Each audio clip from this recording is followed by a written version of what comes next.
अन्य से हट जाओ, सब हट जाओ, पीछे से बैठ जाओ, पीछे से बैठ जाओ।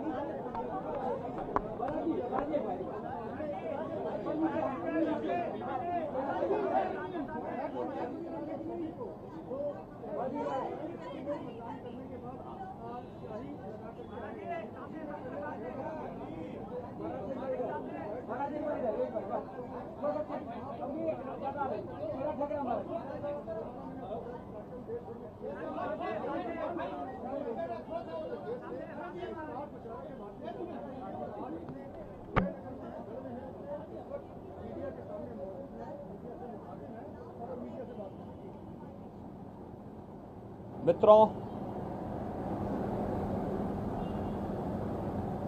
लोकतंत्र का महापर्व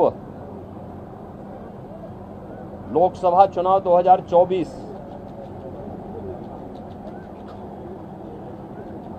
अंतिम चरण का चुनाव आज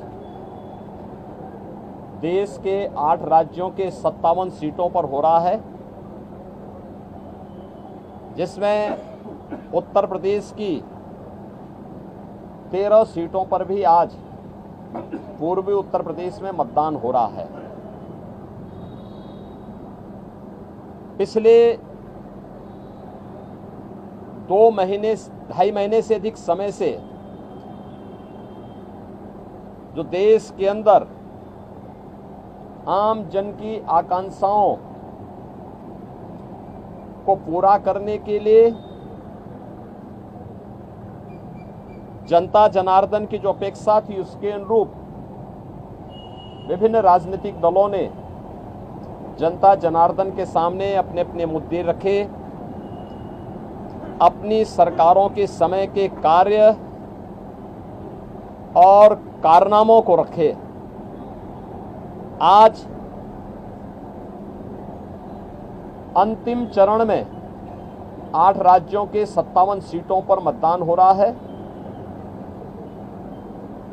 उत्तर प्रदेश की भी इन 13 सीटों पर, जो हमारी पूर्वी उत्तर प्रदेश में महाराजगंज, गोरखपुर, कुशीनगर, देवरिया, सलेमपुर, बलिया, घोसी, गाजीपुर, वाराणसी, चंदौली, मिर्जापुर, रावड़सगंज, ये सभी सीट्स हैं। इन सब पे इलेक्शन प्रारंभ हो चुका है।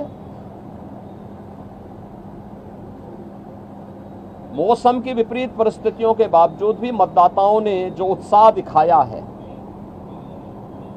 मैं सबसे पहले उन सभी मतदाताओं के प्रति हृदय से आभार व्यक्त करता हूं, जिन्होंने लोकतंत्र के प्रति अपनी आस्था को व्यक्त करते हुए भीषण गर्मी में, टेम्परेचर इस समय 50 डिग्री के आसपास जा रहा है, जो संभवतः कई वर्षों के बाद और कई दशकों के बाद इस प्रकार की स्थिति हम सबको देखने को मिल रही है।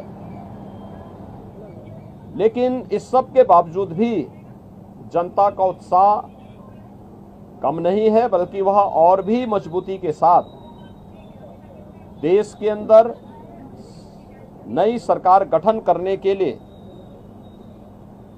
सरकारों के कार्यों का, कुछ सरकारों के कारनामों का अवलोकन करते हुए आज उसका मूल्यांकन कर रही है और उसके अनुसार मतदान भी कर रही है। हमारा मानना है कि देश के अंदर जो समर्थन प्राप्त हो रहा है, उसको ध्यान में रखते हुए हम कह सकते हैं कि 4 जून को जब जनता जनार्दन का फैसला आएगा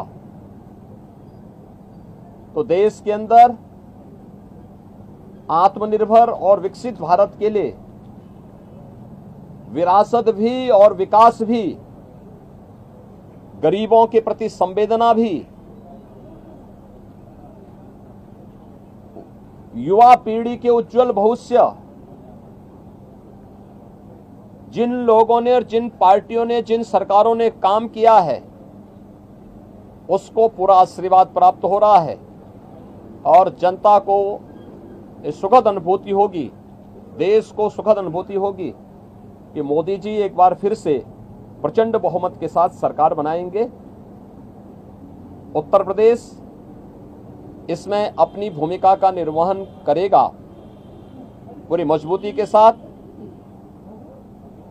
10 वर्ष में बदलते हुए भारत को 7 वर्ष में डबल इंजन सरकार के द्वारा एक नए उत्तर प्रदेश का दर्शन कराया है, जिसमें सुरक्षा और विरासत के साथ साथ विकास के एक नए युग में उत्तर प्रदेश ने प्रवेश किया है।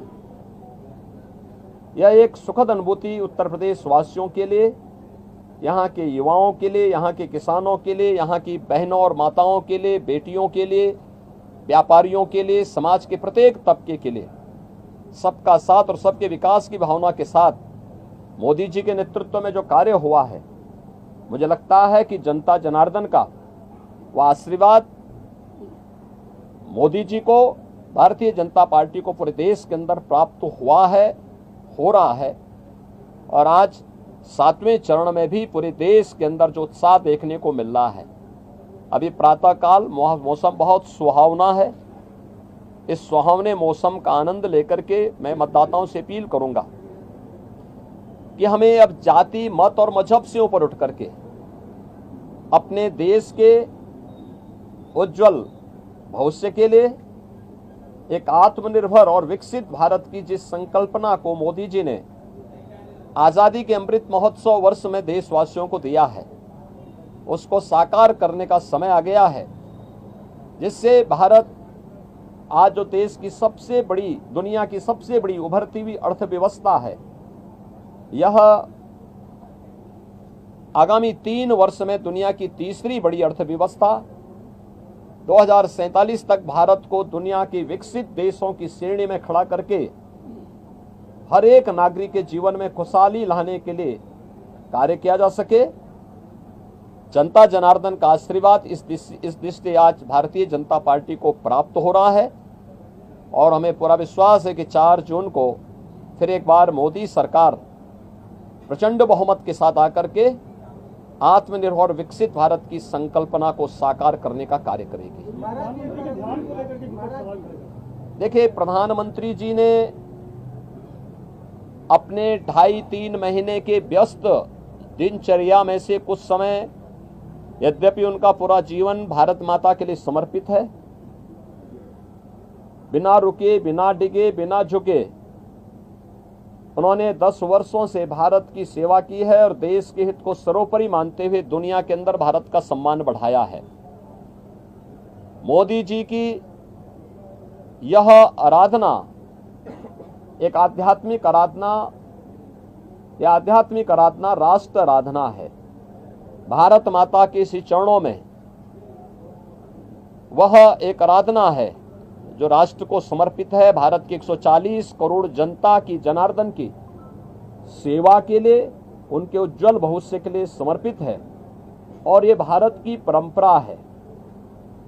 जो लोग भोग में लिप्त हैं, भ्रष्टाचार में लिप्त हैं, अनाचार दुराचार में लिप्त हैं, वे लोग आध्यात्मिक आराधना के महत्व को नहीं समझ सकते। आध्यात्मिक आराधना को समझने के लिए भारत और भारत जैसा मन चाहिए। भारत की सनातन मूल्यों और आदर्शों के प्रति निष्ठा का भाव चाहिए।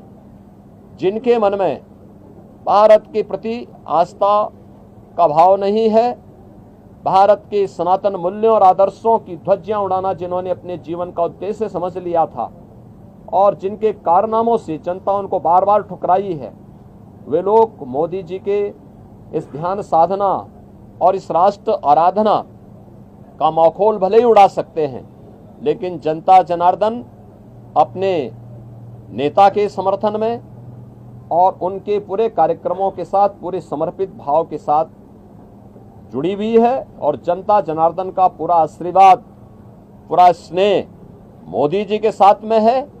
और हम विश्वास के साथ कह सकते हैं कि यह मोदी जी की ध्यान साधना का कार्यक्रम भी राष्ट्र आराधना का हिस्सा है और इसका लाभ भी देश को प्राप्त होगा। महिलाओं ने ज्यादा मतदान किया महाराष्ट्र, उत्तर प्रदेश में खासतौर पर, बावजूद इससे भी कुछ मतदान कम भी हुआ। देखिए, एक तो गर्मी बहुत ज्यादा है, टेम्परेचर आप में से आप भी जानते हैं कि 50 डिग्री 48 डिग्री का टेम्परेचर कभी हम लोगों ने नहीं देखा, लेकिन है प्रकृति परीक्षा ले रही है और प्रकृति की इस परीक्षा में हम सबको खरा उतरना होगा। जनता जनार्दन को अपने आप को साबित करना होगा कि अग्नि परीक्षा के इस दौर में हम लोकतंत्र को और पुष्ट करेंगे, मजबूत करेंगे। और स्वाभाविक रूप से आधी आबादी नारी शक्ति वंदन अधिनियम देश की पहली संसद में मोदी जी ने पास किया। बेटी बचाओ बेटी पढ़ाओ और मातृवंदना योजना से लेकर के नारी शक्ति वंदन अधिनियम और बेटियों की सुरक्षा से लेकर के समृद्धि तक के जो कार्यक्रम चले हैं, आधी आबादी का पूरा आशीर्वाद मोदी जी के साथ में है। और हम विश्वास के साथ कह सकते हैं कि ये जो मत प्रतिशत आधी आबादी का, महिलाओं का खासतौर पर बढ़ा है, यह 100% मोदी जी के पक्ष में गया है। महाराज जी को कुछ संदेश देंगे? हाँ, मैं युवा मतदाताओं से कहूंगा कि नया भारत जो इंफ्रास्ट्रक्चर से युक्त है, सम्मान प्राप्त कर रहा है, सुरक्षा का एक बेहतर माहौल जिसने दुनिया के अंदर बनाया है, यह उनके उज्जवल भविष्य के लिए है। मोदी जी की इस परिकल्पना में उन्हें आगे आकर के बढ़ चढ़ करके भाग लेना चाहिए, लोकतंत्र को और मजबूत करना चाहिए। जो लोग अपनी हार से पस्त होकर के गुमराह करने का प्रयास कर रहे हैं, मुझे लगता है कि उनके बहकावे में ना आए, मतदान करें। उज्जवल भविष्य के लिए, उज्जवल भारत, आत्मनिर्भर भारत में ही हम सब का भविष्य है, युवाओं का, अन्नदाता किसानों का, महिलाओं का, समाज के प्रत्येक व्यक्ति का। और मोदी जी ने तो 4 जातियां देश के अंदर कही। उन्होंने कहा देश के अंदर केवल 4 ही जाति है, उसमें से एक युवा है, एक महिला है, एक गरीब है, एक अन्नदाता है। इन 4 वर्ग को प्रतिनिधित्व करने के लिए मोदी जी ने देश के अंदर जो कार्य किए हैं उसको ध्यान में रखते हुए जनता जनार्दन उनको अपना पूरा आशीर्वाद देंगे। धन्यवाद। INDI जो अलायंस है आज वो एक रिव्यू मीटिंग कर रहा है, रिजल्ट्स आने से पहले ही आज पूरे दल बैठेंगे और साझा बातचीत करेंगे। ये वे अंतिम बार बैठेंगे, क्योंकि 4 के बाद ये जितने दल हैं उतने उसमें फाड़ होने वाले हैं। दोनों एक दूसरे के ऊपर दोषारोपण करेंगे, एक दूसरे को गाली देंगे। अच्छा है उससे पहले एक बार ठंडाई पी लें जिससे गाली गलौज कम हो। महाराज जी, अखिलेश यादव ने ट्वीट किया है और कहा है कि वोटर जो है अलर्ट रहे, सतर्क रहे, धांधली का आरोप लगाया है। देखिए, दोषारोपण किसी पे तो करना ही है। जिनको प्रदेश में 80 सीटों पर चुनाव लड़ने के लिए वोट जो है कैंडिडेट नहीं मिले, तो आज किसी पे तो लगाना था। ईवीएम पे यानी ईवीएम पे दोषारोपण करते करते थक चुके हैं। अब वह इस प्रकार का आरोप लगा रहे हैं। अरे यही प्रदेश है, लोकतंत्र का ऐसा माहौल मत उड़ाओ, यही प्रदेश है। कौन नहीं जानता है कि इनका लोकतंत्र में कोई निष्ठा नहीं है। ये हल्ला बोल के माध्यम से अराजकता पैदा करने वाले लोग हैं। माफिया सरगनाओं को, अराजक तत्वों को और आतंकवादियों को अपने गले का हार बनाने वाले लोग हैं। और ये लोग इस प्रकार की बातें करते हैं, बड़ी हास्यास्पद बातें होती है। चुनाव निष्पक्ष हैं, भारत निर्वाचन आयोग पूरी निष्पक्षता के साथ इलेक्शन करवा रहा है और इलेक्शन पूरी व्यवस्था भारत निर्वाचन आयोग के मार्गदर्शन और नेतृत्व में पूरे देश के अंदर चल रही है, प्रदेश में भी चल रही है। भारत निर्वाचन आयोग जहां पे कहीं भी कोई शिकायत मिलती है त्वरित एक्शन लेकर के कार्रवाई भी करती है। लेकिन समाजवादी पार्टी की चूंकि लोकतंत्र में निष्ठा नहीं है, बाबा साहब भीमराव अंबेडकर और उनके द्वारा बनाए गए संविधान का हमेशा इन्होंने अपमान किया है। दुर्दांत माफिया और आतंकवादियों को शागिर्द वाले लोग, इनसे लोकतंत्र की बात, इनके मुंह से ईमानदारी की बात, इनके मुंह से कोई कार्य शुचितापूर्ण तरीके से हो जाए, ये बहुत हास्यास्पद लगती है। और इसलिए जैसी करनी वैसी भरनी। धन्यवाद। Thank you.